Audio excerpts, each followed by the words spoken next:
Hello बच्चों, let's see this question. This question says universal time is based on. आपको universal time किस पर based है? पहला देखो, rotation of earth on its axis. दूसरा है कि अर्थ ऑर्बिटल मोशन अराउंड द सन। तीसरा है वाइब्रेशन ऑफ सीजियम एटम। और चौथा ऑसिलेशन ऑफ क्वार्ट्ज क्रिस्टल। तो आप तो पहले तो यहाँ पर की कॉन्सेप्ट की बात करें तो इस वाले के लिए की कॉन्सेप्ट क्या होगा आपके पास?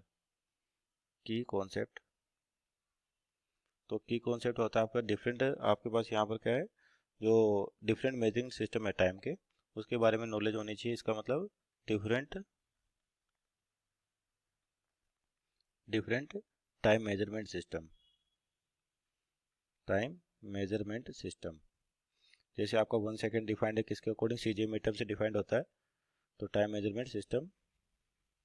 और यहाँ पर जो टाइम दे रखा है, तो यहाँ पर आपका कौन सा टाइम दे रखा है? Universal time. Universal time.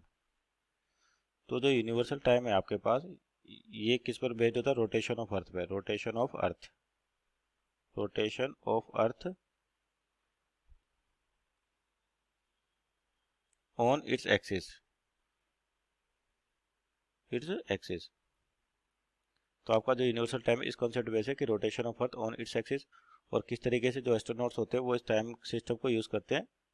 कैसे करते हैं कि आपके पास जो एस्ट्रोनॉट है, इसका यूज़ कैसे करते हैं कि मान लीजिए आपके पास कोई भी एक टाइम फिक्स है, तो जो आपके पास डिफरेंट बॉडीज होती है, कोलेस्ट्रल बॉडीज कहते हैं, यानी कि जो आपके पास स्पेस में रोटेट होती है और जो अर्थ को किसी एक टाइम पर पास करती हैं। जनरली अपन बोल देते हैं कि उसके एक्सिस को कब तक क्रॉस करती है आपके पास अर्थ के एक्सिस को। तो यहाँ पर जो ऑब्जर्वेशन है कैसे लिया जाता है कि observing celestial bodies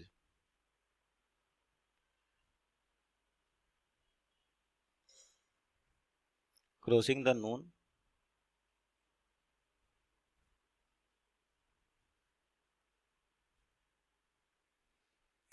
time every day।